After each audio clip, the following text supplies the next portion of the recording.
Sister Dina, we can't hear you. Could you correct your microphone?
Okay. Assalamu alaikum warahmatullahi wabarakatuh. Excuse the delay in starting the meeting. So let's start with the Qiraat.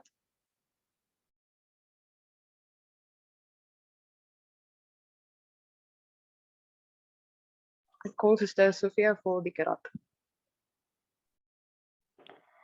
أعوذ بالله من الشيطان الرجيم بسم الله الرحمن الرحيم إذا وقعت الواقعة ليس لوقعتها كاذبة خافضة رافعة إذا رجت الأرض رجا وبست الجبال بسا فكانت هباء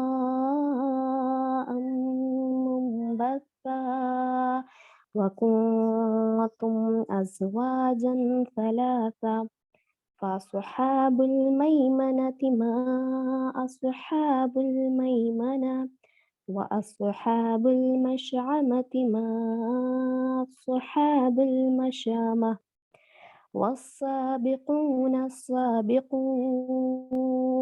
أولئك المقربون في جنات النعيم ثلة من الأولين وقليل من الآخرين على سرر موضونة متكئين عليها متقابلين يطوف عليهم ولدان مخلدون بأكواب وأباريق وكأس من معين لا يصدعون عنها ولا ينزفون وفاكهة مما يتخيرون ولحم طير مما يشتهون وحور عين كأمثال اللؤلؤ المكنون جزاء بما كانوا يعملون لا يسمعون فيها لغوا ولا تأثيما إلا قليلا سلاما سلاما وأصحاب اليمين ما أصحاب اليمين في صدر مخضود وطلح منضود وظل ممدود وماء مسكوب صدق الله العلي العظيم. Jazakallah khair, Sister Sophia, for the recitation. So now I call upon Sister Fadia to give us an introductory talk.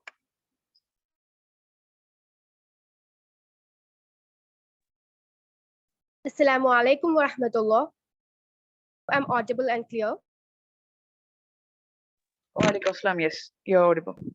Okay, alhamdulillah.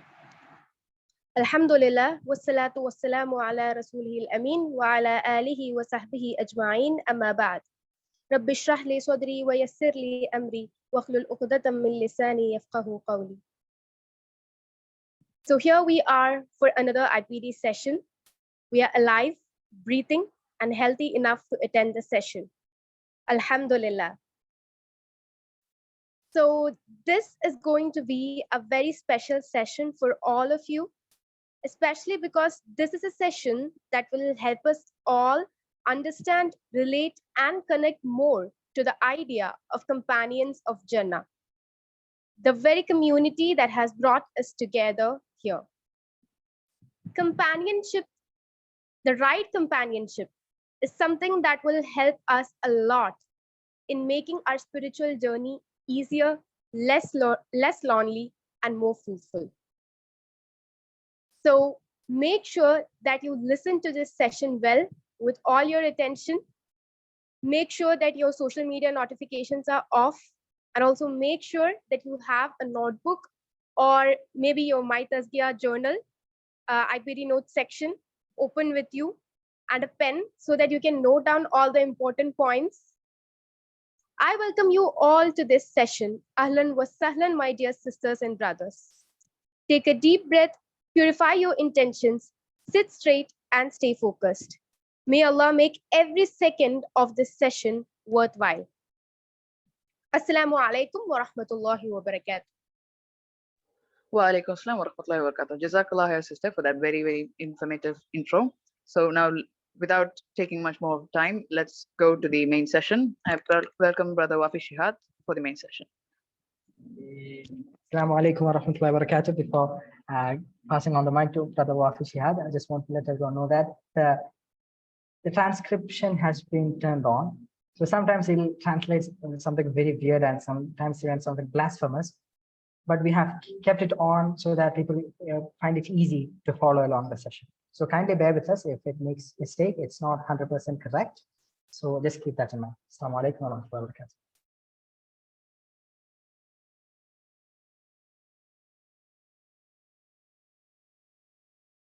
Assalamu alaikum wa rahmatullah. Am I audible and clear? Wa alaikum assalam, yes, you're audible. بسم الله الرحمن الرحيم. الحمد لله خالق الوجود من العدم وجاعل النور من الظلم ومخرج الصبر من الألم وملقي التوبة على الندم ونشكره على المصائب كما نشكره على النعم والصلاة والسلام على رسوله الأمين وعلى آله وأصحابه أجمعين أما بعد. قال الله تعالى في القرآن الكريم بعد أقول أعوذ بالله من الشيطان الرجيم واصبر نفسك مع الذين يدعون ربهم بالغداة والعشي يريدون وجهه ولا تعد عيناك عنهم تريد زينة الحياة الدنيا ولا تطع من أغفلنا قلبه عن ذكرنا واتبع هواه وكان أمره فرطا وقل الحق من ربكم فمن شاء فليؤمن ومن شاء فليكفر إنا أعتدنا للظالمين نارا أحاط بهم سرادقها وإن يستغيثوا يغاثوا بماء كالمهل يشوي الوجوه بئس الشراب وساءت مرتفقا صدق الله العلي العظيم رب اشرح لي صدري ويسر لي أمري واحلل عقدة من لساني يفقهوا قولي. The session for today is actually something very important. It was actually added to the pre-existing syllabus. Now, there are certain reasons why this session was planned. It is to actually give you a clear-cut objective, a clear-cut vision, and a clear-cut idea, a clear-cut insight into the story behind COJ. Now, what does COJ stand for? And, just like I mentioned earlier, I'll be asking you a lot of questions. So I want you guys to answer as much as possible in the chat. So what is the meaning of COJ? Okay, COJ stands for Companions of Jannah. Yeah, and by the way, I'm not sharing my screen. I just want to have a conversation with you, all right? Okay, COJ stands for Companions of Jannah. في اللغة العربية هذا أصحاب الجنة. It's called as أصحاب الجنة, which means companions of Jannah. Now we need to ask a lot of questions, like, do we really need a companionship in life? What do you think? Do we really need a companionship in life? Like, is that necessary? I mean, can't we just live alone, live independently? Like this feminist call, independent woman who is like self-sufficient, no need of society whatsoever. Or like this meninist call, the alpha mentality, lone wolf, a man can live alone, he doesn't need the society. Do you think it's possible for a man to live alone? Regardless of how tough he thinks he is, regardless of how militantly built he is, regardless of how strong he thinks he is, it is not possible for a human being to live a life that is completely alone. If you just close a person in a lonely room, he's going to suffer from a lot of mental problems. So human beings by nature, by instinct, we are social animals. Social animals mean we live in a society. Being part of a society is a part and parcel of human existence. If you need to have a successful life, if you need to live a life of quality, it's important that you live in conformity with society. Now, what does it mean with conformity with society? We'll explain what these are, inshallah. So, as we mentioned, human being is a social animal. He's a social animal. Without a society, he can never, ever prosper. He always wants to be in the society. Now, when I say in the society, it doesn't mean like he needs to be extroverted. It doesn't mean like he needs to go outside, fun-loving, going outside, talking to people. That is not what I mean. All right, social animal just means he needs a society to exist. People can be extroverted, people can be introverted, people can be ambiverted. These are all different personality traits. But finally, what we need to understand is a human being is a social animal. So him being a social animal, something he hates the most is loneliness. Loneliness. Now, let me ask you this. Have you guys ever felt loneliness? Have you guys ever felt loneliness in your life? Now, loneliness actually has a certain kind of power that only very few people can handle. To be comfortable lonely means you're comfortable with yourself. Being comfortable lonely means you're fully in harmony with who you are. Now, loneliness itself, that we can go into a philosophical discussion, but I don't wish to get to those. But what we need to understand is loneliness can come in different forms. You can feel lonely while you are isolated from the society, while you are alone, while there is no one around you. You can feel lonely in those ways, or in that particular way. Have you ever felt lonely like that when nobody's there?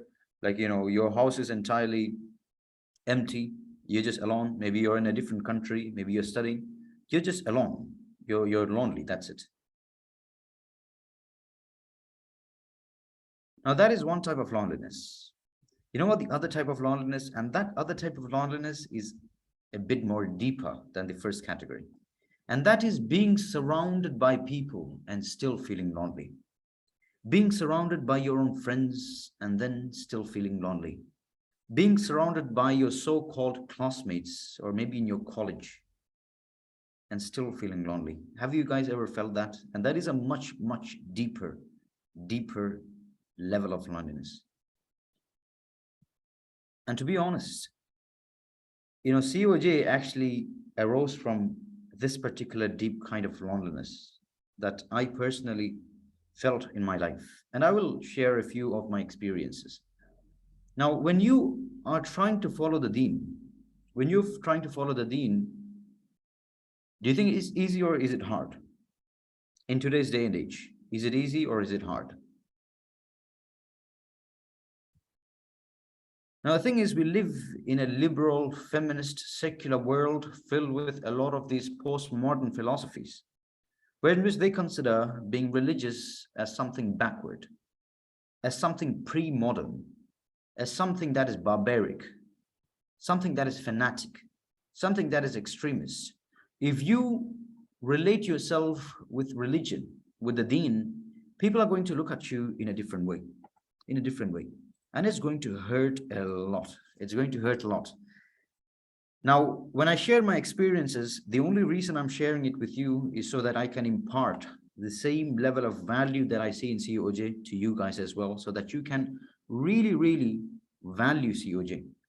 And secondly, understand that I am not a very righteous person. I am also a human being. I'm imperfect.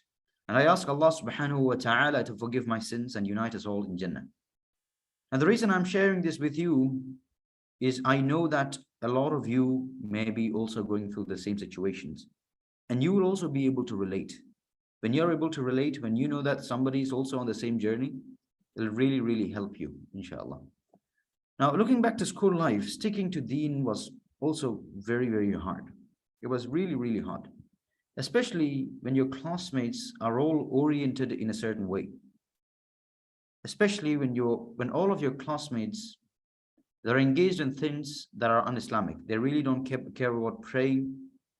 Anything considered religious is considered with a phobia, is looked at with a phobia. When the school fest is happening, the time when the school fest was happening, and they wanted me to participate in a certain program, and I said, no, I'm not going to do it. No, I'm not going to stand and dance for your vulgar songs. They started looking at me with a different eye, like I was an extremist. But all I was doing was just sticking to the deen. And the sad fact was, all of these people were actually Muslims. All of these people were Muslims. When we say that copying in an exam is haram, you know, they look at us from a different eye. They say that we are extreme. They say that we are so and so. And they're trying to label us. They're trying to label us with a lot of different things, right? When it comes to birthday celebrations, when it comes to Onam celebrations, if you stand against these things, if you say that you're not going to be engaging in something that has un-Islamic elements, in which boys and girls are dancing together, if you say that, do you think you're going to get support or do you think you're going to be opposed? Do you think you're going to be supported or do you think you're going to be opposed? Now, in most cases, you're going to be opposed. Like, that is very clear. They're going to call you different names. They're going to insult you. They're going to segregate you. They're going to marginalize you. They're going to sideline you. They'll call you a Maulawi. Like, they'll just keep you away from all the friendly discussions that they are going to have. And of course, you know, being in 3rd standard or being in 4th standard, it'll really hurt because we're just children. And, you know, on the one side, we hear from madrasa, we hear from parents, we hear from our grandparents that we have to stick to the deen. And we try to do that to the best of our abilities. We know the seerah of the Prophet ﷺ, that he was the most successful person in the entire history of the world. That is there on the one side, and on the other side, when you look around yourself, you see this liberal filth going on around you. And you stand up for that, you're just constantly being insulted and suppressed and oppressed. Now, that feeling was actually very hurtful, to actually see your own best friend calling you out, not adding you to play football in any team, just pushing you away from the entire, social spheres, just because you stood up for the deen. It is very hurtful, and it did hurt. It did hurt sincerely. It did really hurt. But then, the more I aged, I just got used to it. The hurt feeling was not that strong. I just accepted that this was a part and parcel of reality. During higher secondary, not participating in school celebrations, like they'll really, really sideline you. For example, I do remember while studying in +1 higher secondary, I was studying my biomax, and we had a trip. And I was only staying away from the celebrations, but in the school, in the classes, in the academic sessions and all, I was very actively participating. I had a lot of friends. But at the same time, when you stick to the deen, a lot of people will consciously sideline you. Like, it's very clear, a lot of people will sideline you. Now, in higher secondary, I was going for a trip, was to Hyderabad. And it was just filled with Islamic things, dancing in the bus with, to a lot of immoral songs, smoking, alcohol, drugs, you name it, it was there. And these were not adults, like this was 16, 17-year-old kids studying in +1 and +2. These were kids. And I was really shocked to actually see them using drugs and all these things. At the same time, when you oppose these things, when you say, stop the bus, we got to pray. I mean, it's prayer time. They're not obviously going to do it. If you say, turn off the song, I mean, what are you playing? Like, you're dancing to such, immoral, sexually explicit content, and you're all Muslims. Like, how is that even morally, allowed? And this is a school bus. I mean, this is not an external foreign agency conducting a party. Like, this is a school bus, right? So it was very repulsive. And, one thing that I specifically remember was there was a teacher of mine in that same bus. And, I was sitting at the back side of the bus. I put on my earphones just so that I can, just keep away the vulgar music that was coming from the bus. And everyone was dancing. And this teacher, he was looking at me like, this guy is an extremist. Yeah, his father is also an extremist. Yeah, he says haram and halal, right? And then the teacher came to me like, why are you like this? Like, you got to come and dance. Come on, like, what is the problem with dancing? And I do specifically remember, it was a Hindi song. I don't know what the lyrics were. And it was about some girlfriends and boyfriends or something like that, if I remember correctly. And everyone was dancing to it. And this teacher, he pulled me, he said, like, dance, come on, just enjoy your life. Like, why are you like this? And no, I just, said, no, I can't. And, I kept back and I sat in the same seat. Now, this is where, the things get a bit more ironic. After I completed my graduation in psychology, the same teacher called me one day, was for a counseling case for his daughter. And his daughter actually fell into, the relationship problem. And, she fell in love with a non-Muslim guy. The same teacher. And the song he was pulling me to was to dance to the lyrics. Like, I do remember the lyrics. It was like girlfriends and boyfriends. Like, it's there imprinted in my memory. And I found that very ironic. And then we met at a certain place. They came with their family. And we talked to him. And I did not specifically mention this to him, but I did not want to hurt him. I do respect him as a teacher. But, like, he really regretted raising his kids in that particular manner. This liberal life, their kids, just give them leverage. Okay, let them enjoy their life. No need to go to pray, right? They can cut school, no problem. They can cut madrasa, no problem. No need to send them to madrasa. Like, it's barbaric, like, it's pre-modern, right? We are modern family. Yeah, let's do modern things like modern people should. I found that very ironic when he came for counseling. Subhanallah. Anyway, that was the school life. And when I joined college, I studied in Farooq College. And I'm pretty sure that there will be a lot of people here who will be in Farooq College. Are you from Farooq College? If you're from Farooq College, say yes. Now, Farooq College is actually a very good college. Okay, like compared to other colleges, like it's very religiously oriented, mashallah, because it is very well connected to Rawdatul Ulum Arabic College, which used to be the parent body of Farooq College. It was established by Abu Sabah Ahmad Ali, was actually the teacher of my grandfather. My grandfather was also a principal of Rawdatul Ulum, and the college is very, very religiously oriented, mashallah. Before, okay, like that was before, I don't know, 20 or like 30 years. But now the situation has changed a lot. Okay, I don't want to blacklist the college, but I'm just saying that just like any other college, the Farooq College is also getting liberalized. Now, guys in Farooq College, I want you to answer this.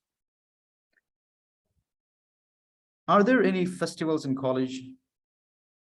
Do men and women dance in front of the Raja Gate, the main gate of the college? Do they do that?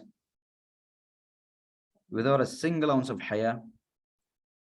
Music is playing out loud and they just dance shamelessly. Like this is a common scene, like not only in Farooq College, like all colleges, festivities and these liberal festival, like it's part and parcel of college life. And a lot of people, they think that if they need to enjoy college life, they need to be part of this. And my dear brothers and sisters, let me tell you this, like you don't need to, dance and, engage in all these immoral things for you to enjoy your college life. I really enjoy my college life. When I look back into my college life, all I feel is happiness. I'm really happy with how I lived my college life, but I never ever joined for the celebrations. And truly, my brothers and sisters, like you don't need to be part of all these things for you to truly enjoy your college life. There's going to be Onam celebration, there's going to be the Christmas celebration, etc., etc. And I used to be in the psychology department, and in psychology department, by the way, we used to get attendance for going to external conferences. So I used to travel around Kerala, travel around India, participate in a lot of these conferences. And during these conferences, they have something called as cultural activities.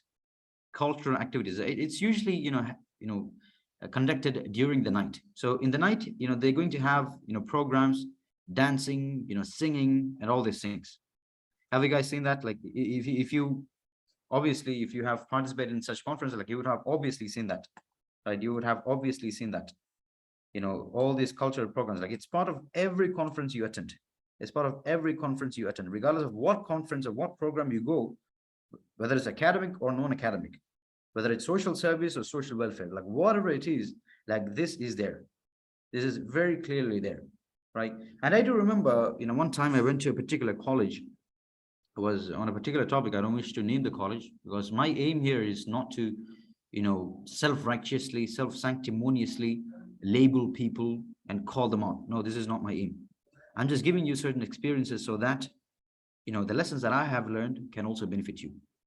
Now, I went to this particular conference. It was, it's a psychology topic.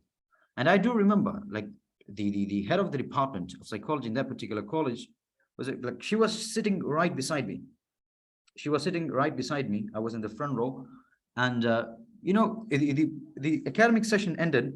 And right after that, like the dancing and everything began. Now, I was trying to, get out of the hall. But, since the head of the department was right beside me, I just wanted to let her know my opposition.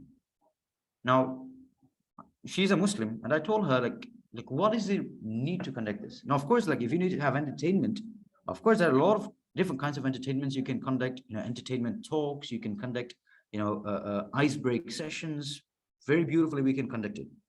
I mean, you choosing to conduct this particular program in a Muslim majority college, where you're playing vulgar songs and the girls and boys are jumping on stage and dancing with each other. I mean, what part of it is moral, and what part of it do you really agree with? And she basically she did not have a clear answer, but she just said this was organized by the students, like there's nothing we can do. And do you think it's possible for teachers to oppose these things today in colleges? Do you think it's possible for teachers to oppose it? If teachers oppose it, what do you think is going to happen? If teachers oppose it, they're also going to be labeled. There was a particular teacher in Farooq College. I don't want to name him, but this is a sir that I really respect. I don't know that whether he's here or not, but he basically opposed something like this that was happening in the college, where, you know, a girl was sitting with a boy, you know, during Holi and throwing colors. And mind you, like, this was from a very religious family and everything. And this particular teacher, you know, he was very religiously oriented, and he knew this girl's, you know, parents very well, etc. So, you know, he just advised the girl. You know what she did? She took a screenshot of it and sent to a liberal activist in our college.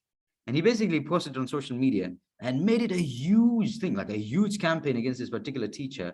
And, you know, he got a call from Women's Commission, you know, based in Korakal, etc. Right. So that was a whole different story. And before that, you know, there was something called as, in Malayalam, it is called as Vattaka Samira. I don't know how much of you remember, how much of you guys remember it. But, you know, this also happened in our same college, right? It also happened in our same college. I talked to multiple teachers, you know, being part of student bodies, going inside and out of principal's office and staff rooms. That was daily part of my, you know, college commute. So I used to speak to a lot of teachers about these things, and they would just look at me helplessly. They would say, like, there's nothing we can do. There's nothing we can do. The liberal influence is so strong. If we oppose, like, there's a high possibility of we losing our jobs. Just if we say that girls and boys, you know, you're not supposed to sit together, like, you know, at least from a religious perspective, you can say that. But if they say it, no, like, they're just going to be ripped apart. There's just going to be ripped apart, true or not. True or not. And this is very, very clear. This is very, very clear.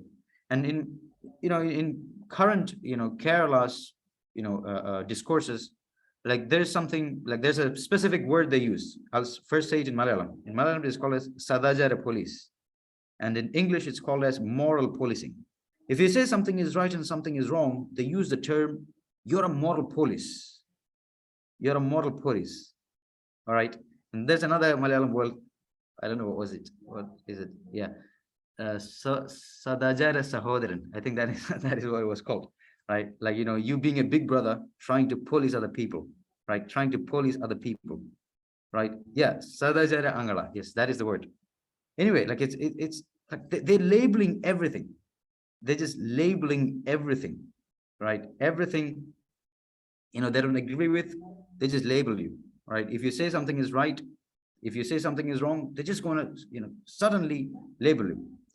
Right. Okay. So, like, that is the current situation in college. And I do very specifically remember, you know, while finishing my 3 years and, you know, preparing to go for advanced studies, I met a lot of teachers and we talked about a lot of things. I don't wish to name the teachers, but I talked to a lot of teachers, I had good friendship with the staff members. We talked at length about a lot of different things. And I do very specifically remember going to the principal's office, and to the principal, you know, I asked, I don't know whether I should share it here or not, but, you know, if it gives you more insight, inshallah, I will share it. And he said something like, you know, I asked him, like, me being a Muslim studying in this particular college, I mean, it really hurts to actually see the trajectory of how the college is going. If Abu Sabah Ahmad Ali, the founder of this college, the great scholar who graduated from Azhar University, if he saw these things going on in college, like, he would probably shut down the college. He'll probably shut down the college, right? And I told him, like, I feel really bad. And sometimes, like, it is not in my control, but it is certainly in your control. It is certainly in your control. So what do you feel? And we talked at length about this, and, like, he gave the same answer that, you know, the other teachers gave. And he said that the change has to start from the students, and we had a conversation about that. But then finally, what I'm trying to say is, like, the situation of the colleges, like, it has really, really changed. If you don't conform to Onam celebration, if you don't conform to the Christmas celebrations, what are they going to call you? What are they going to call you? If you say that, I'm not going to be participating in this, I'm not going to be coming out, you know, with my hijab and dancing in front of the college gate, I'm not going to do that. If you say that, you're going to be termed as a fanatic, a religious extremist. That is what you are. Yeah, over religious and all these things. Like, they're just going to label you. They're just going to label you, right? And sometimes, like, you know, going back to the earlier, you know, subject, like, loneliness is going to be part of your life. Like, they will just put it on you, right? They'll just put it on you. I do remember very specifically, in the first year of my college, you know, I traveled around 10 states of India, was on an NSS trip, and, you know, we traveled 10 states of India. And mind you, these were all like majority were Muslims. Like everything was there. Everything you could imagine like was there. Like there was about 100 people. We were going on train. We covered 10 states. We visited a lot of different places. SubhanAllah, like I didn't even want to say like what all things were going on there. If you guys are going for such trips, like I would really, really recommend not to go. Not to go. If you want to go, make sure that you are very strong on deen, or at least have some friends in your trip that who are religiously oriented. Otherwise, you're just going to be entirely, alone while praying. You're just going to be entirely alone, right? Like when you stay away from drinking, when you stray from drugs, right? And I do very specifically remember we were in Kulu Manali, which is a place in northern India, northeast. And I was in a room, like, we just reached the place. It was very cold.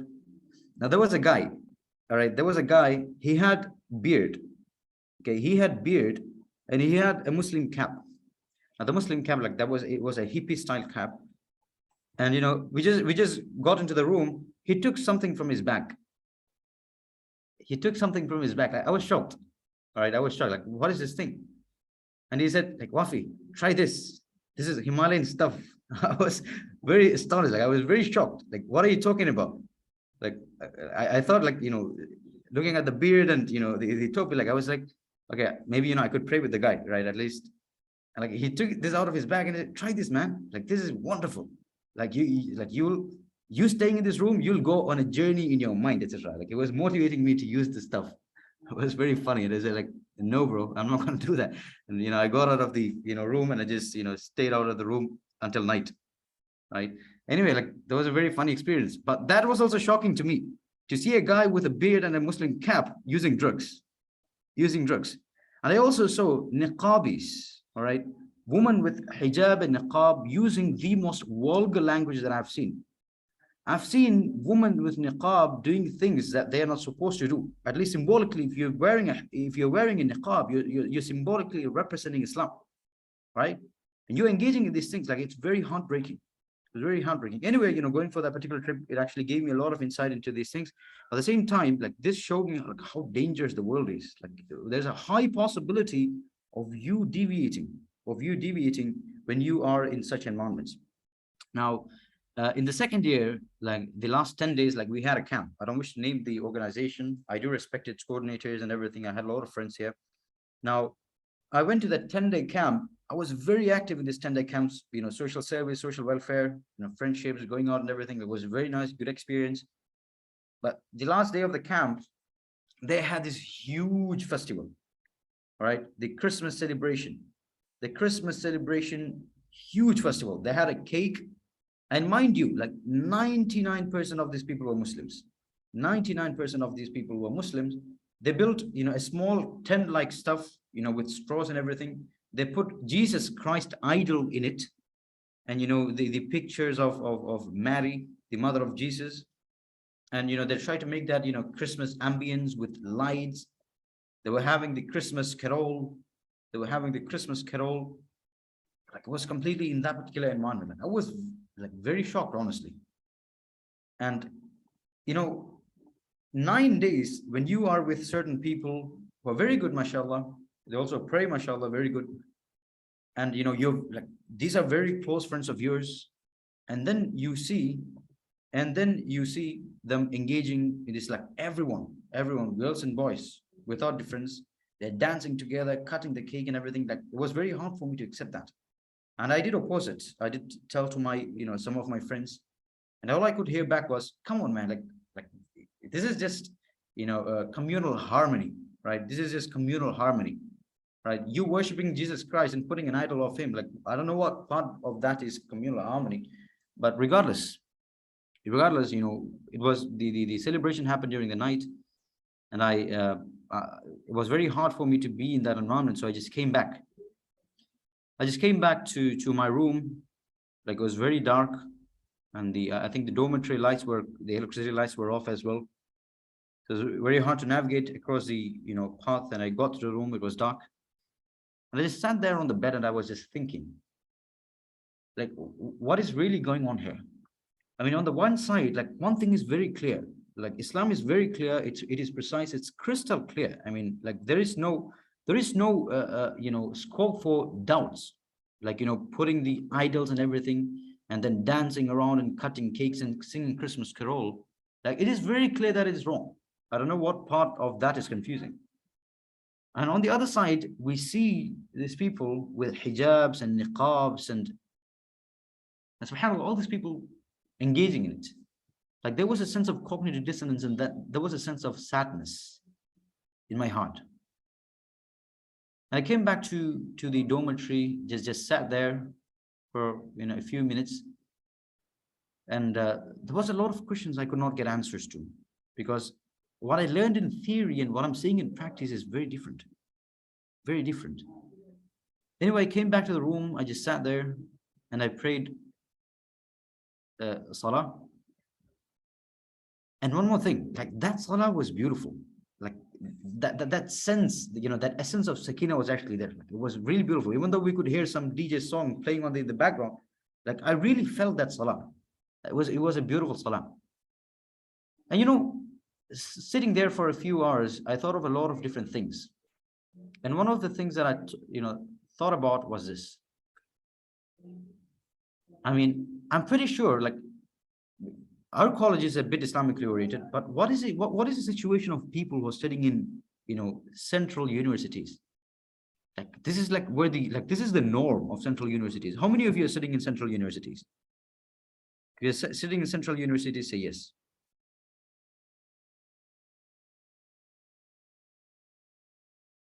Now, are you able to relate to what I'm saying with regards to these celebrations and everything?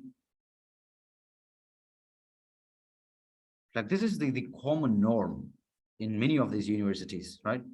Common norm in many of these universities. And I, thought about, a lot of people, like, who might be studying in the United States, who might be studying in Europe, especially for masters. A lot of people, they go outside, and I just thought about, their situation. Like, their situation will be like very, very hard than me. It'll be much, much harder than me.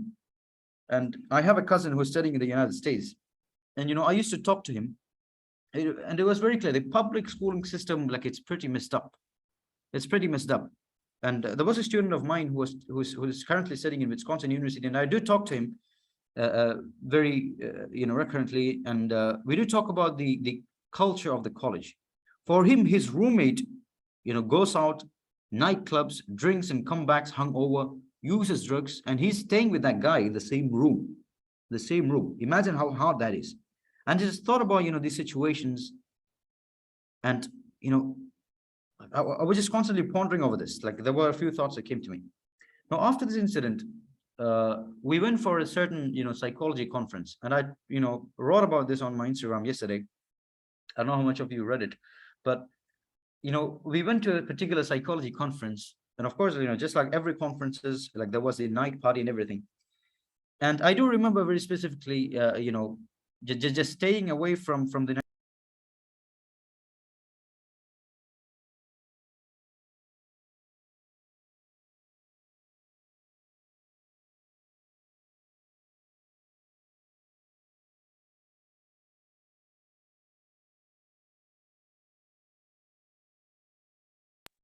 Sorry, my mic got cut off. Okay, so what I was saying is, I went to this particular conference, and as usual, I was just staying away, like, during the night. Like, I just walked from the conference venue, and this was a very, very beautiful college, actually. So they had a park. Like, I just walked as long as I could, so that I don't listen, like, I don't hear this song. And I found a bench there. Like, I just sat on the bench. I just put on my earphones, and just to shut off the external music, and I just sat there. And like, from a distance to my same place, like, I saw my friend. His name is Asif, and he's one of my close friends at college. He's a hafil. Now, the people who studied with me, or maybe who are here, you may know Asif, a very good guy, mashallah. Now, Asif was also there. All right. So we met, and we talked about a lot of different things, and just to pass the time, like, I just wanted to have a conversation. And then we discussed a lot of things, and I asked, like, jurisprudentially, like, is this, like, the things that you're doing, like, is that the things that they are doing, like, is that allowed, etc.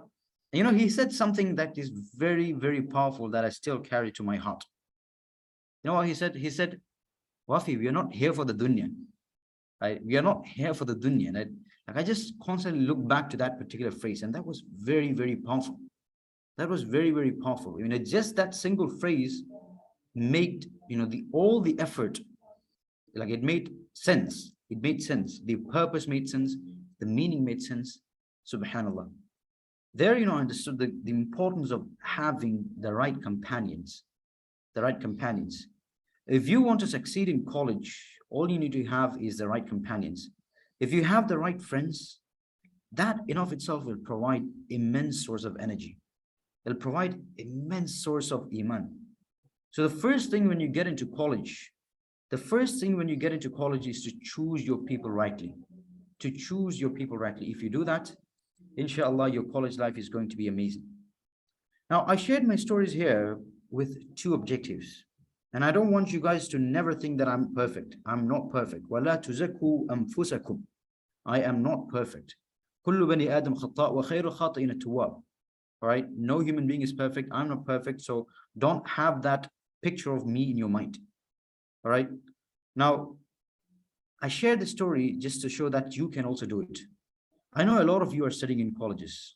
All right? How many of you are studying in colleges? If you are studying in colleges, say yes. If you're studying in colleges, say yes.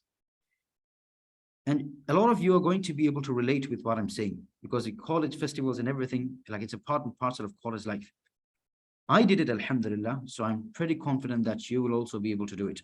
I am not a very, very righteous person, but if an under average person like me can do it, then of course you can also do it. You can also do it. And the second objective for sharing these stories is to show you that companionship is actually the key. Companionship is actually the key, right?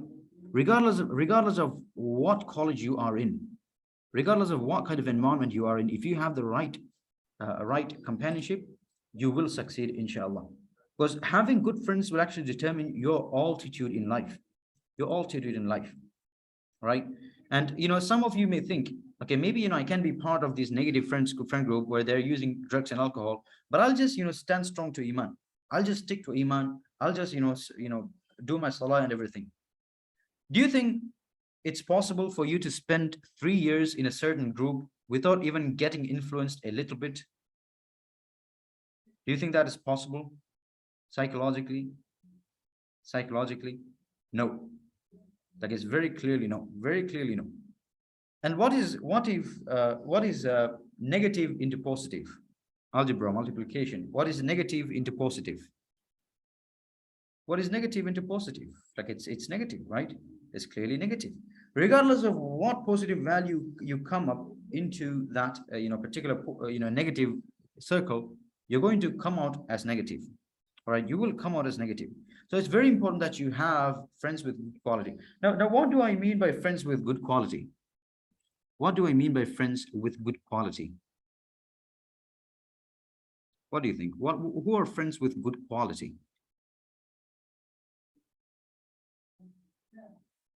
Who are friends with good quality? Okay, they are iman, mashallah. Like that is a very, very fundamental thing. That is a very, very fundamental thing. Now, deen is very, very fundamental. Okay, that should be our criteria for choosing close friends.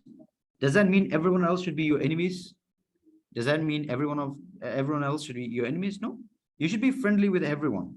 There's a difference between being friendly and there's a difference between that and being friends. When you make a person your friend, you share your personal stuff with them. You share your life with them.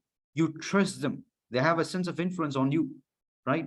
So choose your friends very, very rightly. A lot of people, they choose friends on a lot of different things, a lot of different criteria. Some people will choose friends because like maybe, I'm driving a Bullet. He's also driving a Bullet 350. So we are on the same lane and we should be friends. Some people just choose friends based on that particular, materialistic aspiration. And that is really, really false. That is really, really false. That is fraudulent. That is shallow. That is fabricated. That is plastic. That is inauthentic. That is inauthentic, right? Then there are people who choose friends because, okay, maybe we are in the same class, so everyone in my class will be my close friends. Then there are people, who choose friends on a lot of different criteria. But if you make if you make deen your criteria, that friendship is going to, prosper. That friendship is going to prosper. Let me ask you, the friends that you had in your 5th standard, are all of them your friends even till now? Like, do you have the same level of friendship even till now? Maybe at that time you thought they're your close friends, but now you might have disconnected with them. All right, I'm talking about a possibility. Now, if you choose your friends based on deen, and that is your only criteria, these people are going to stick with you. They're not going to care whether you're rich or poor. They're not going to care whether you're beautiful or not beautiful. They're not going to care what your academic marks are, like how backward or how forward you are. If you choose your friends on deen, like, it's going to sustain. And I talk with my experience. I'm backing up with evidence. When I studied in college, I was part of a lot of these, student bodies and organizations. My phone was filled with contacts from like almost a lot of people in college. Anyway, like there were people like, who would come, who would talk, who would chit chat, and they would go. And, there was a specific organization called as Islamic Studies Circle. We'll talk about the Islamic Studies Circle. And the people that I worked in that particular organization, and the primary criteria for that was deen, I still keep contact with them. I still keep contact with them because these people, they did not form friendship with me for the sake of getting influence, or maybe for the sake of getting money, or maybe, for the sake of borrowing my bike, or for the sake of, getting status, or, getting any other, materialistic aspirations. They did not do that. When you get out of college and they know, like some people, they know that, they're not going to get the same, materialistic support from you. They're just going to leave you. And like, I have felt this very clearly. Have you had such experiences where in which, you saw some people coming to you only for your materialistic things, and when you don't have that, or when they see that they're not going to get it, they're just going to go away. They're just going to go away. Such people are very dangerous. Stay away from such people. All right, stay away from such people. Anyway, the people, I formed deen, I formed, friendship on the basis of deen. It still prospers. It still prospers. All right. Now, just to come to the topic of companionship, what are the qualities of negative friends? What are the qualities of negative friends?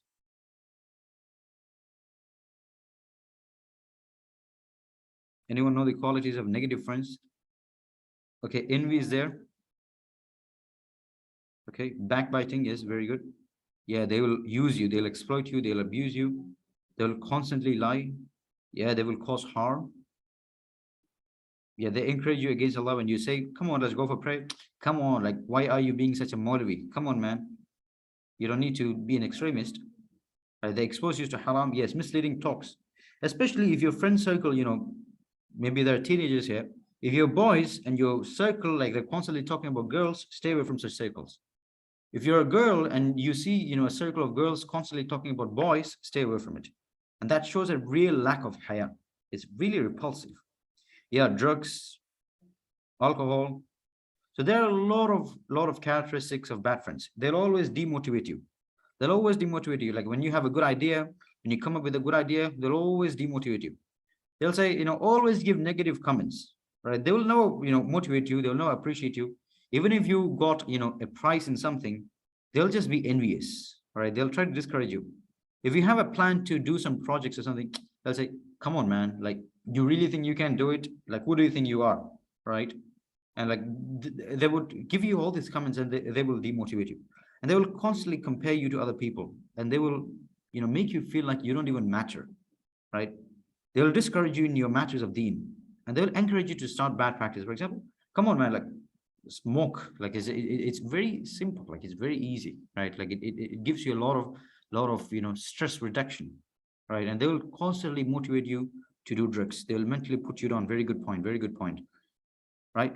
They'll destroy your life inside out. And I say this, there was a brother from South Africa. So I've shared this story multiple times, I think in the past too. But just so that I can restate this particular point. Like, there was a friend of mine, he converted to Islam from Christianity. So this Ramadan, I spent my month in a village in Egypt. It's called Subk Lahad. And he was my roommate, and he shared, his life story, everything with me. He also wanted to get some psychological support. He was going through a lot of stressful situations. And, looking at his background, like, he went through drug rehabilitation, and like for 1 year, for 1 year, all right, for 1 year, like he was in a drug de-addiction center, right? Like his life was messed up. He used a lot of these drugs. He was addicted for a lot of years. He has been like in multiple relationships, this girlfriend and all these things, living a liberal life. And I was very curious because I've heard about such lifestyles, but like I've talked to very little people who have lived through that. And he was actually quite depressed, even though like he was very happy on the outside, like at that particular time, going to clubs and everything. And finally coming back home, like it's just constant depression and anxiety. And that goes back to Allah subhanahu wa ta'ala saying, Ala bi dhikrillahi tatma'innul qulub. Only with remembrance of Allah would you find happiness. وَمَنْ أَعْرَضَ عَنْ ذِكْرِي فَإِنَّ لَهُ مَعِيشَةً ضَنْكًا. Whoever deviates from the remembrance of my Lord, they will indeed have a depressed life. And I could clearly see that. And I asked him, well, like, what is the reason? What is the reason why you started out on drugs and these relationship things and everything? And he said it was very clear. He said it was because of his friends. It was because of his friends. And if I told you the amount of people who are drug addicted in Kerala right now, like, you will be very, very surprised. A lot of people on the outside, you may never suspect they're using drugs, but they might be. And like, this is one of the reasons, especially with regards to marriage and everything, like, do your search very properly, because I've heard of multiple cases in which on the outside they look very religious, maybe on social media they're posting a lot of good things. On the outside they might look perfect, but like they're very secretly addicted to drugs. And this types of cases have been increasing. Have you guys heard such cases? Because to me, when I heard it like first time, it was very surprising. But then I got to understand, like, this is the reality. And when I went for a small research travel on the borders of Kasaragod, the northernmost district of Kerala, and I was actually at the border between Karnataka and Kerala. Was talking to a lot of people, and I met a lot of people. Using drugs. And during the nighttime, we just walked through the streets, the main streets of this particular place, and I could see a lot of young people sitting in +1 and +2, just gathering in their bikes. They'll just gather with their bikes in a certain place, and they'll just use drugs in the entire night. Like, this is a very, very common thing. This is very, very, very common thing. So we got to be very, very careful. You got to be very, very careful. So avoid negative friends. They'll destroy you. And then there are friends who act like hypocrites, right? Like, these are fake friends, or a fair weather brother. Like, this is a phrase in English: fair weather brother. All right. They'll affiliate you for some material gain. All right. But when tough situations come, they will flee from you. But when things cool down, they'll come back to you. So stay away from people who are hypocrites as such. Now, having positive friends is very, very important. These are people who are based in deen, who are very sincere, who won't constantly demotivate you, people who you can actually share your life with, right? Share your life experiences with, and people who won't find happiness in your misfortunes. They won't find happiness in your misfortunes. Like, there's a German word. The word is like this: Schadenfreude. Schadenfreude, which basically means these people are like sadists, right? They find happiness in your failures. Like, when you get low marks for your exam, they will secretly smile in their heart. Like, they will get a sense of satisfaction through your failures. And these people are very dangerous. They might smile on the outside, but on the inside, these people are poisons, snakes. So protect yourself from these people. All right. And these people, the good friends, they'll not only call you, for the sake of knowing, like, for the sake of getting something from you, but they'll just call you to check your whereabouts, right? They'll just check your whereabouts, man. How are you doing, etc. And then also, there's a high level of friendship. And in Islam, there's actually a particular word. There's actually a particular phrase, and this is a sunnah of the Prophet ﷺ to actually say it. It is "Uhibbuka fillah ya akhi." Do you know what the meaning of "Uhibbuka fillah" is? "Uhibbuka fillah." Does anyone know the meaning of "Uhibbuka fillah"? It means I love you for the sake of Allah. And that is a very, very powerful phrase. "Uhibbuka fillah." if you have friends who can very sincerely tell you, أحبك في الله, hold them close and keep them tight for your entire life. And I've seen very, very few people who would say that. Now, obviously, like in this day and age, like the word love itself, like it's very twisted, like it's highly sexualized, right? So you have to put it in the right context, all right? Put it in the right context. I'm not talking about this LGBTQ filth. I'm talking about brotherhood, all right? I'm talking about brotherhood. Like, come on, like these days, like you gotta clarify everything, or people will just twist your words, right? I don't want tomorrow to have a poster in my name, with quoting, Wafi stands for LGBTQ rights, and you're quoting me, say I love you to everyone, all right? Don't say that. I'm not going to take responsibility for any of it, all right? Anyway, so, have positive friends and say أحبك في الله in a brotherly way, and don't say أحبك في الله to non-mahram. Okay, لا حول ولا قوة إلا بالله. Don't say أحبك في الله to non-mahram. This only applies to your mahram, all right? This only applies to your mahram. Tomorrow I don't want to have another complaint when you went to some non-mahram and they said أحبك في الله because Wafi told me to, right? I don't want to go to jail for that. Anyway, so yeah, I'll be on air, right? Like that is the last thing I want. I'll be on air. Anyway, so have positive friends who will say أحبك في الله to you, and you can say أحبك في الله back. Like this is one of the beautiful things that I experienced when I came back, when I came to Egypt. Like I was in a place called Subuk al-Ahad for 3 months when I just first came. And these people, they did not know who I was. Like the only background I had with them, what was it? Was just deen. I wasn't deen, they wasn't deen. And like they would say, like before, like, every time they call or, when we talk, they would say, أحبك في الله. When we meet in the masjid, they say, أحبك في الله. There was an Egyptian guy here. I call him, I'm a sheikh. And, he used to call always. And, he used to ask about whereabouts. And they would say, أحبك في الله. إذا تريد أي شيء اسألني. Like, if you need anything in Egypt, just ask me. Like, very, very beautiful brotherhood. Very, very beautiful brotherhood. So I have such positive friends. And this is actually the vision of Companions of Jannah, to actually have good companionship. I know some of you asked in the chat, like, how can I find good companions if I'm in a college which is completely filled with liberal filth? And the solution to you guys is COJ. It's companionship. And it is to create a family of brothers and sisters bonded by the deen, sincerely working for the akhirah, with the purest intention of pleasing Allah subhanahu wa ta'ala. COJ is actually a support network for all brothers and sisters to open up about your problems and engage in critical discussions on relevant topics. It's actually a platform for everyone from all fields to contribute towards the upliftment of the ummah with their unique and creative ideas. It is a group free of sectarian politics and organizational conflicts. There are people here from all different backgrounds, and we learn from each other, right? We learn from each other.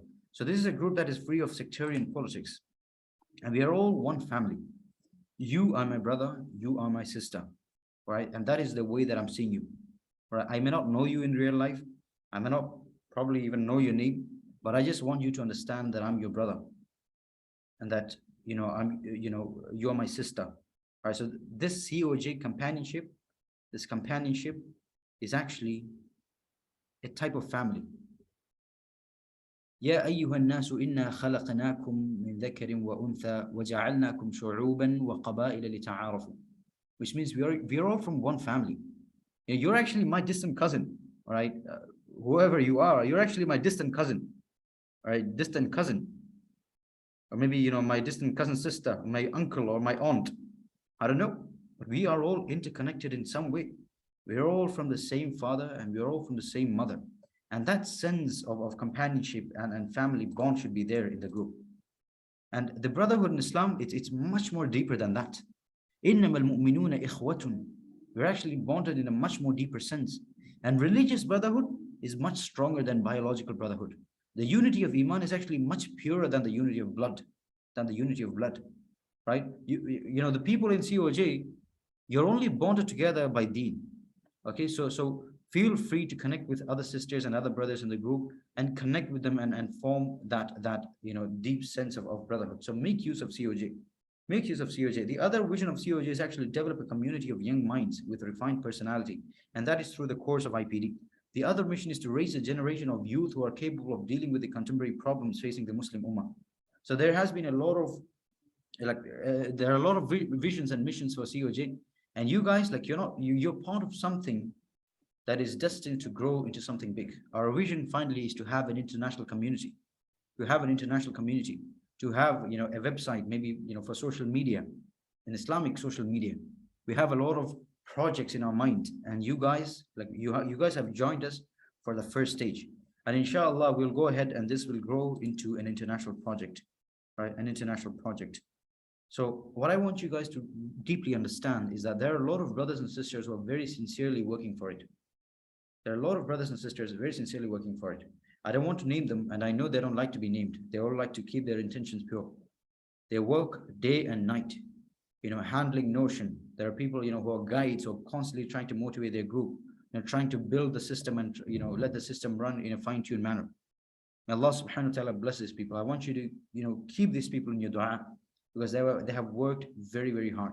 They have sacrificed a lot of their time and resources. For why? For the sake of deen and for you guys, right? So hold on to them. May Allah subhanahu wa ta'ala bless them all. I want you to understand the value of what you have at hand. This is something very, very valuable. So make good use of it. Allah subhanahu wa ta'ala will indeed question you with regards to it. And let me ask you this. Has being, part of COJ helped you grow? Has being part of COJ helped you grow? If it has, alhamdulillah. If it has, alhamdulillah. If you still haven't benefited from COJ, then I need you to really look back into your life. And I want you to put in maximum effort to actually engage in the conversations in the group. And in the Ummah group, a lot of discussions happen. How many of you have participated in the COJ Ummah at least once? How many of you participated in the COJ Ummah at least once? Now, there are a lot of changes going to happen in COJ in the upcoming months, inshallah. We're going to have, the debate challenge where you guys can have live debates, inshallah. A lot of good programs are coming. The reading club is going to start. There's something called as a Sami'un club. A Sami'un club is actually a club for listening, just so that people can share their problems. You can solve a lot of, things. So a lot of new initiatives are going to come in COJ. So I'm just giving you a heads up. And also, let me ask you, how have you been able to post your tick marks every day? If you're able to post your tick marks every day, say yes. Every single day. MashaAllah, I'm really proud of each one of you who have done it every day. Every day. In Notion, yes, in Notion. If you're able to do it 70% of the time, say yes. If you're able to do it 70% of the time, at least, say yes. MashaAllah. If you're able to do it 50% of the time, say yes. If you're able to do it 50% of the time, say yes. MashaAllah. MashaAllah. So the people who are consistently doing it, I'm really, really proud of you. Okay, and you will see a huge change in your life if you just stick to it, inshallah. And the other question is, how many of you posted the audio task at least once? How many of you posted the audio task at least once?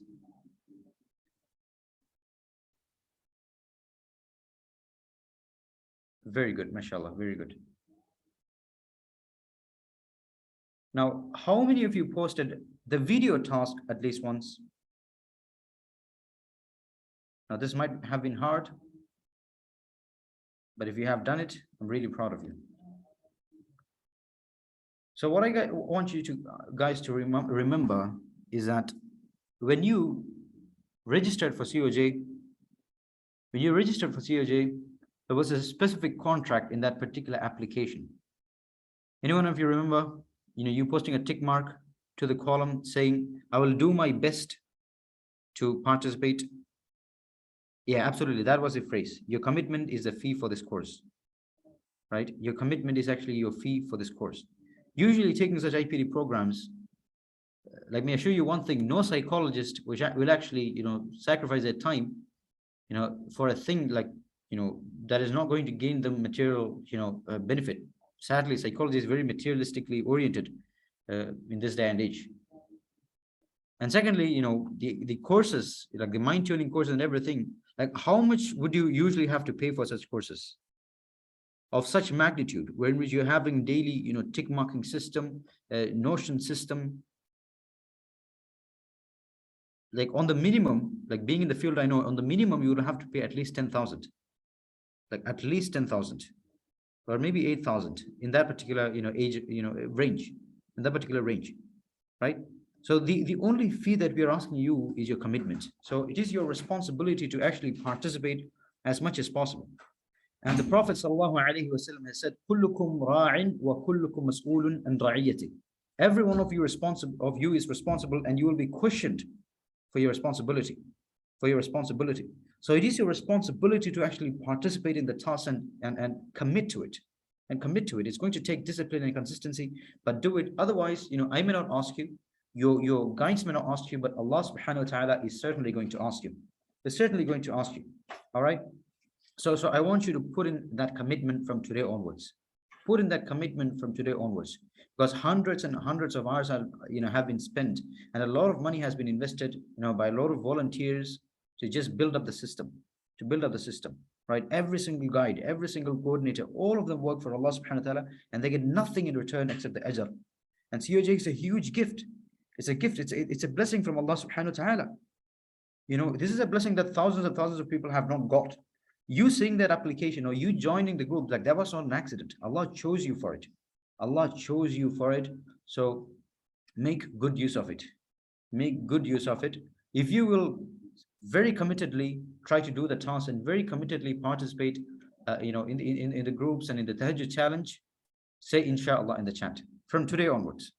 If you were not able to do it until today, may Allah subhanahu wa ta'ala forgive you all. And the contract that you made, it was made with me. So I'm easing the contract a bit, and I forgive if you have not done it up until now. But from today onwards, I want you to stay as consistent as possible. As consistent as possible. Try to participate as much as possible. Make good use of the system. And finally, after a year or two, you look back into your life and you will be very happy that you chose to join that journey of Companions of Jannah and the IPD course. And let me ask you another thing. Like, what is your streak for tahajjud? What is your streak for tahajjud? If you're able to pray tahajjud for 7 days, say yes in the chat. For 7 days, say yes in the chat. If you're able to do it for 6 days, type 6. If you're able to, pray for 6 days, type 6. If you're able to pray 5,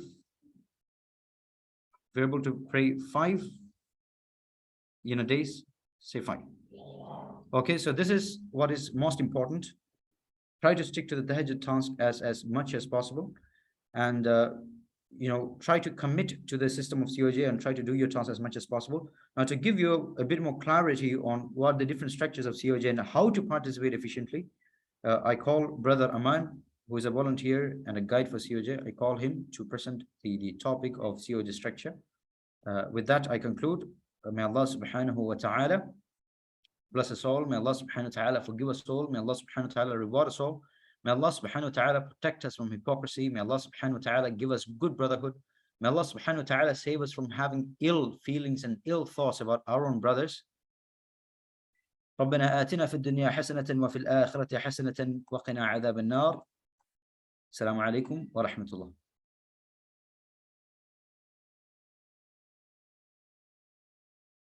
Assalamu alaikum wa rahmatullahi wa barakatuh. Am I audible? Is that a yes for Wafiqa or for me? Okay, that's one. Just give me a second. Let me share my screen, and we'll be on our way. Stay with me for 30 seconds, inshallah.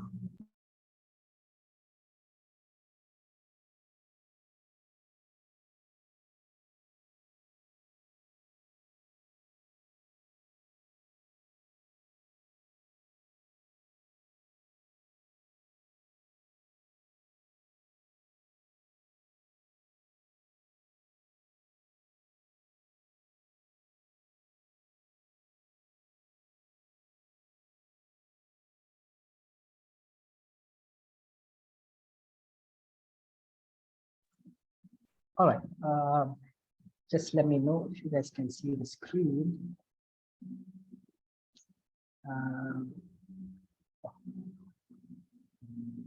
Is it visible?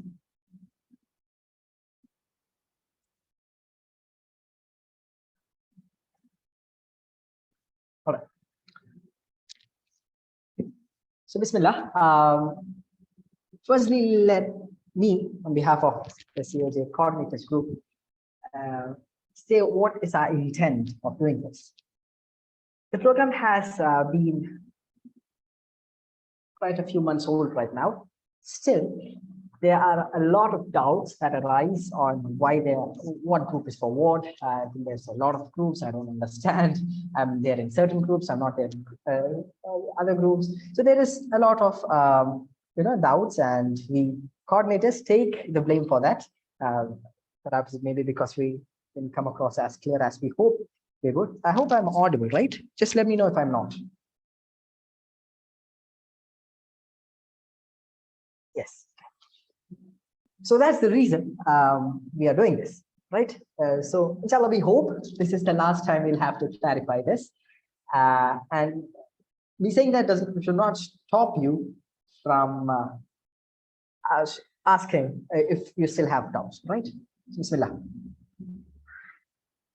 So we're going to have an overview of firstly, and mind this, please do pay close attention to this slide, because we are not just explaining the current model. We're going to bring a slight tweak to the current model just to increase its efficiency. Let me rephrase, not a slight tweak, rather it's going to be a big tweak. And so that, you guys need to be aware of this, right? So, Bismillah. We'll be talking about COJ official groups and the Ummah groups, why is it for, and my COJ groups, the pros and cons of it, and the notion tracker, right? Let me jump straight into it. Firstly, COJ official. COJ official group is for, as the name suggests, for official purposes. Here, this is the place where you need to constantly check, because this place is admins only. Only we will be sharing things, meaning the admins. We'll be sharing the links of the program. We'll be sharing if there is an important notice, the daily tasks, what are all the tasks will be shared there. So this is the group that you should pin. There's this option of pinning in WhatsApp. You should pin it on top of your WhatsApp so that you do not miss any messages that are coming here. And trust me, this group is not going to be spammed. This group is not going to be flooded with 500 messages. It will be very, very, the number of messages will be very little. Though they're very little in number, it's very important. So this group, you should pin this, okay? Pin this on the top of your WhatsApp list, inshallah. Secondly, the COJ Ummah group. Now, this group is what Wafi said.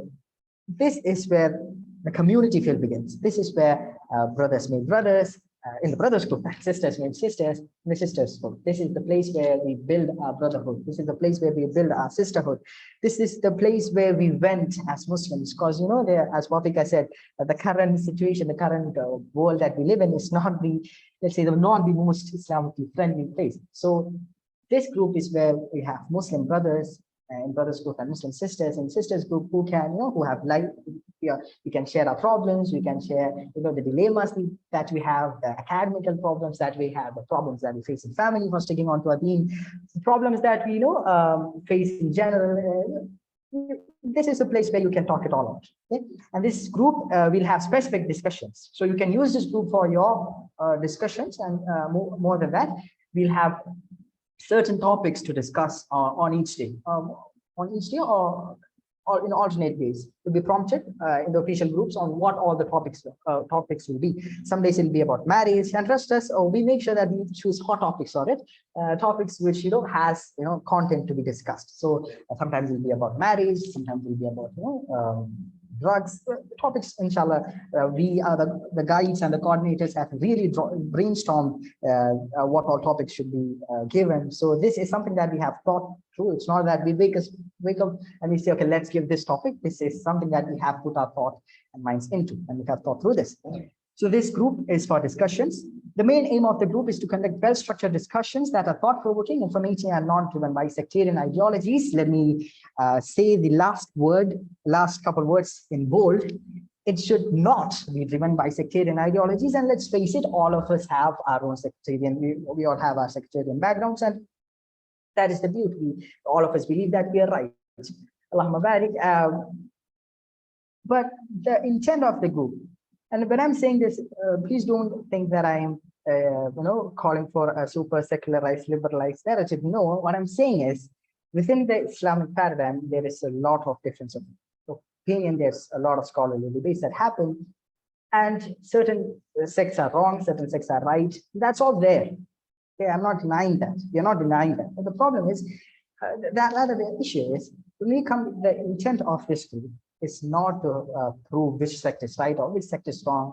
It's not to demolish the other person. Rather, this is a place where we stick to the right. We understand Quran and the Sunnah according to how it should be truly understood, and we discuss topics which are given to us. We should not go off on a tangent. So let me say things that happen. So there's this thing that we say in Malayalam, where we say the topic will be said, write a topic about coconuts. So we'll begin by saying the coconut is a beautiful tree from Kerala. And speaking about Kerala, Kerala is currently governed by the left government. And speaking out of the left government, the color red is something that is really provocative for bulls. And speaking about bulls, I have a cousin who is a racer working under Red Bull. It seems funny. We should not go off a tangent, right? When we are taught to speak about coconuts, we should be speaking about coconuts. Like that, when we give a certain topic in the group, we should stick to that topic. Let's not go off a tangent. What happens is someone will mention some scholar or some shady things in the group, and suddenly, unfortunately, a lot of brothers and sisters cling on to that one message, and they'll be spamming about that one message. So let's avoid that. Let's make sure there are productive discussions that happen. Now, my COJ. My COJ is a group that we created, and we segregated on the basis of, obviously it's gender segregated, and beyond that, we segregated according to places. So there'll be 20 members who are from the same state in one group, okay? 20 members who are in similar profession in another group. So this way, I think this has been explained before. They'll have weekly, video calls known as the Muhasaba meet, where they can bond and they can build a close community feel. Now, that is my COG group. Just a second. Official groups, I think I have already mentioned it. You can just read through it. I'll just read it. The purpose of the official group is to provide the updates. A shift to broadcast messaging in the immediate future can be expected. So this is, we are not completely confirmed on this idea. So instead of one official group, we may, don't quote us on this, we may change to, an official, a broadcasting system where it will be sent to your messages to you personally, right? So inshallah, and again, that can be expected, though we have not confirmed on that. The Ummah groups, again, I have explained it. I'll just read about it. The Ummah groups facilitates conversation via text now. Further addition of live debates can be expected. So as Wafika said, we are planning on bringing live debates where all the structure, what are all the topics, everything will be, we'll let you guys know. And this will make the discussion pattern more diverse. So I'll just give you a sneak peek of the program that we're planning. So let's say that the debate is about the state of Israel and apartheid that they commit on our Palestinian brothers and sisters. So when in that debate, all of us obviously we stand with our Palestinian brothers. But in the debate model, we'll have some people for and some people against. Why is that? Because we'll understand, even though inside we do believe that Palestinian rights, it's being violated, but we study their arguments, we study what they think, we study what they say, we study their narrative, we see how they perceive, just so that we can understand, we can widen our perspective. Okay, so that's I hope if I made it clear. If I didn't come across as clear, no worries, it'll be explained later. And this is a huge opportunity to improve your communication skills. If you want to improve your communication skill, if you want to improve your English language, there's no magic pill. The only way to increase your English communication skill is to speak, and speak. Okay, so this is a platform. This is the place where you can learn, you can improve your communication skill, you can demolish your stage fear, and a lot of benefits like that will come. Inshallah, we are planning for a debate club. My COJ. Now, this is the tweak that I said. Just making sure that I'm not going on and no one is hearing me. I'm still audible, right? Say,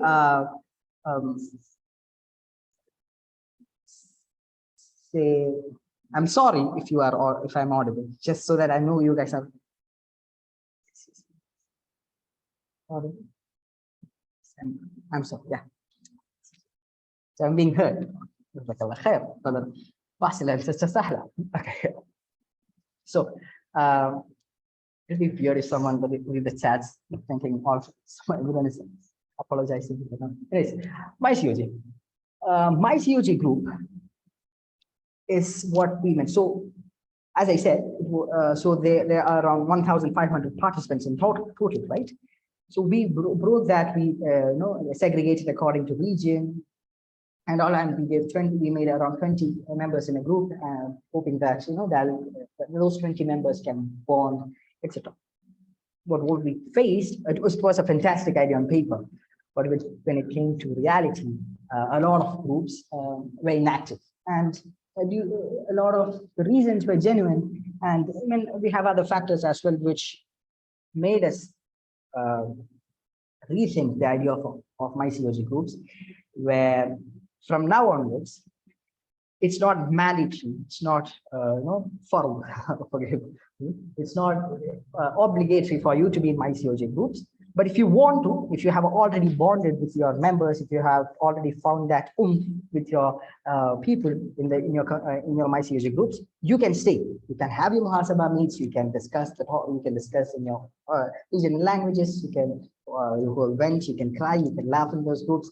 Your wish. Okay, but from now onwards, it won't be mandatory. Okay, so it's not that every member will be there in my COJ groups. Rather, from now onwards, I'll say what will happen now onwards. Before that, all the inactive MyCOJ groups will be dissolved. All of you will be removed. The guide should be removed, and that group is no more. RIP, right? And the active group, they as a premium feature, they can stay. Okay, and if you want to join the MyCOJ groups, you can always approach the admins. We'll add you. Okay, if you feel like you have, you want to be part of that active, small, compact community of people of 20 brothers or sisters in the group, it will be fun, right? So if you want to, you can approach the admins, and if you hope that you can be, you'll be active, you can join, but it's not a mandate. Okay. Now, after that, from now onwards, so one of the, let me go back.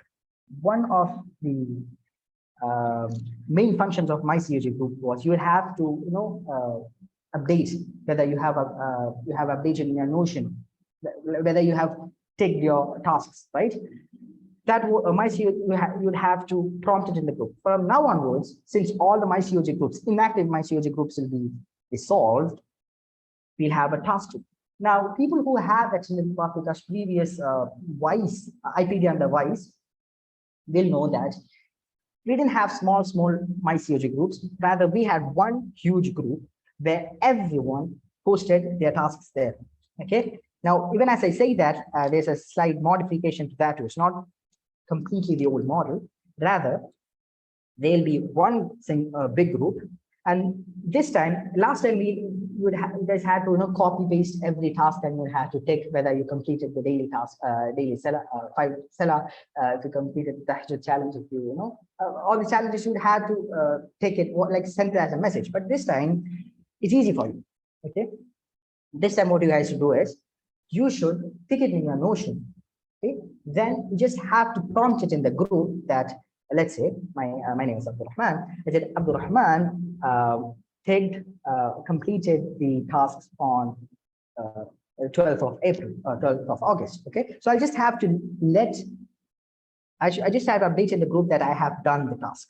Okay, I don't have to give all my details, the inner details of which all tasks I did and which all tasks I didn't do. The format will be provided to you how you should fill, but that is how it. So we are blending the previous model and the current model. So it will be one single group. Further information regarding the task group will be provided later on. So keep your ears sharp and do look out for the messages given in the official group. Now, this is the last slide, I promise. This is chat window. Yeah. So these are the possible progressions that we are working on. Inshallah, we hope that we can build a system where, as Wafi said, a web or an application will be developed. And this app, now we are, depending upon multiple platforms, right? We have WhatsApp, we have Notion. So there are multiple platforms that we are dependent upon. Alhamdulillah that Allah has enabled us for platforms like this to exist so that we can increase our da'wah. But we hope to build a system, build an environment where all of this is combined, it's brought under a single umbrella, and whether it could be as a website or an application. So that is in our radar. Then this will also increase the assessment efficiency. So inshallah, we are hoping for a system where, you guys will pick and we'll know who has the best tahajjud score, or we have who has the best streak or something like that, inshallah. So the assessment efficiency will be increased. And the launch of it, the big question, when is all this coming?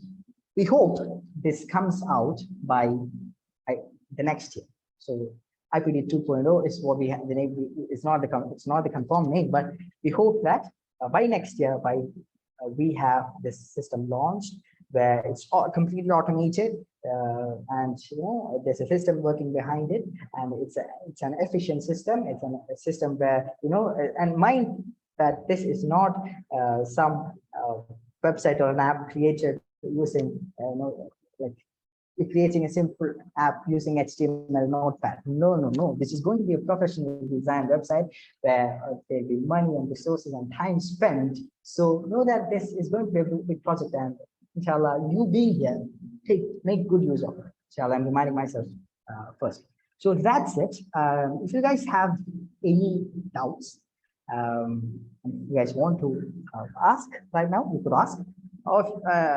So yeah, if you want to unmute yourself, you can do it in that way. If you want to ask via chats, you can ask right now. So if there's nothing, we can proceed. And if there's something else, you can ask me via, you can personally send me the Zoom chats, or you can ask everyone so that everyone can benefit, inshallah. So is there something that you guys want to ask?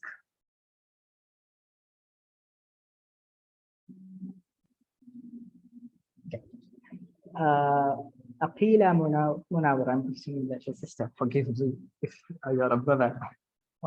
Is asking, my COJ group is inactive.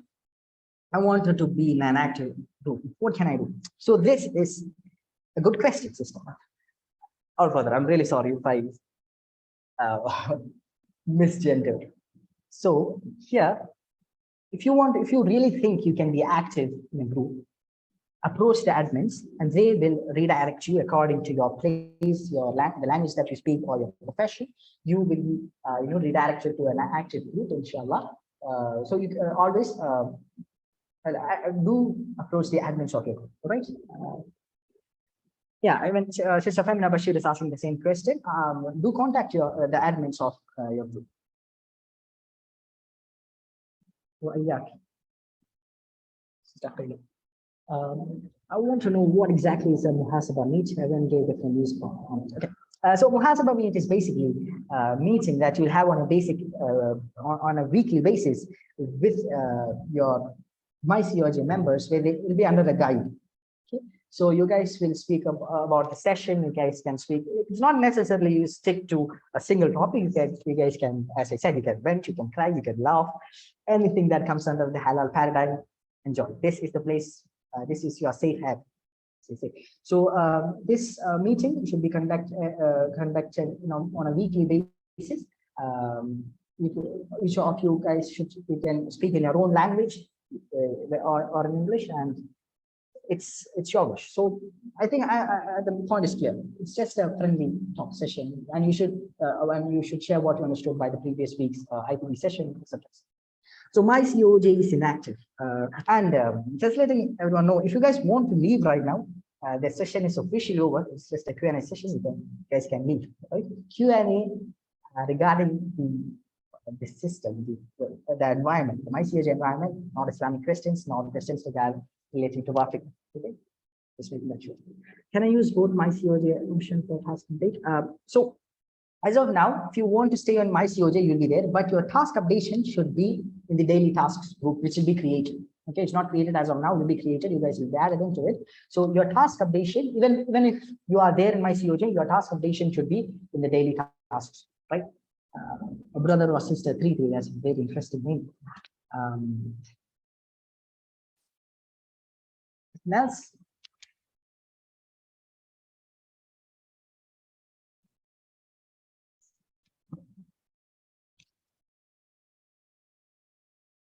Is that a no? No more doubts? Give me a yes or no, please.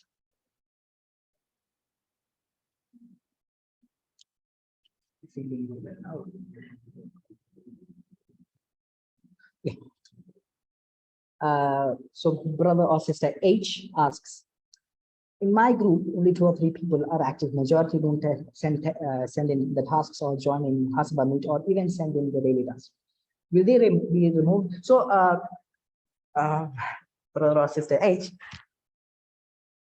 that's a genuine concern. So, let's say you want that group to exist with those 2 or 3 members.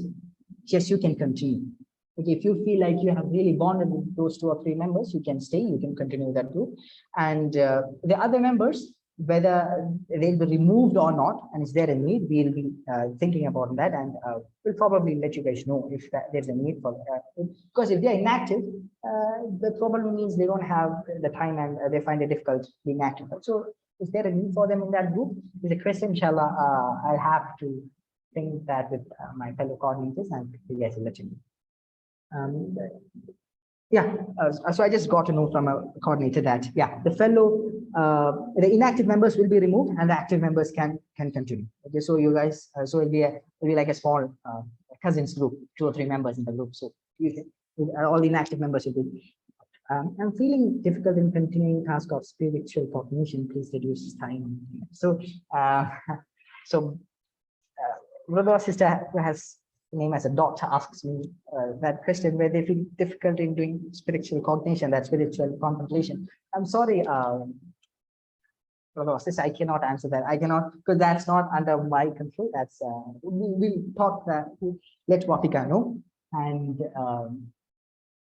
we'll prompt in the group, inshallah. And if there's no prompt that comes, kindly reminds the admins of the group that you had asked the question and you didn't get the answer. So we'll have to think that with Wafika.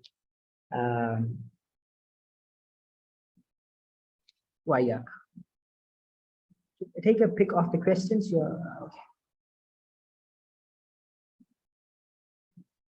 So no more questions. Is that what I am supposed to assume? No, alhamdulillah. So forgive me if I've made some mistakes in there and what I said, and if there's some great things that I shouldn't have said or should have said, forgive me for that. Subhanakallahumma bihamdika astaghfiruka wa atubu ilayk. Assalamu alaikum wa rahmatullahi wa barakatuh. You guys can leave. Enjoy.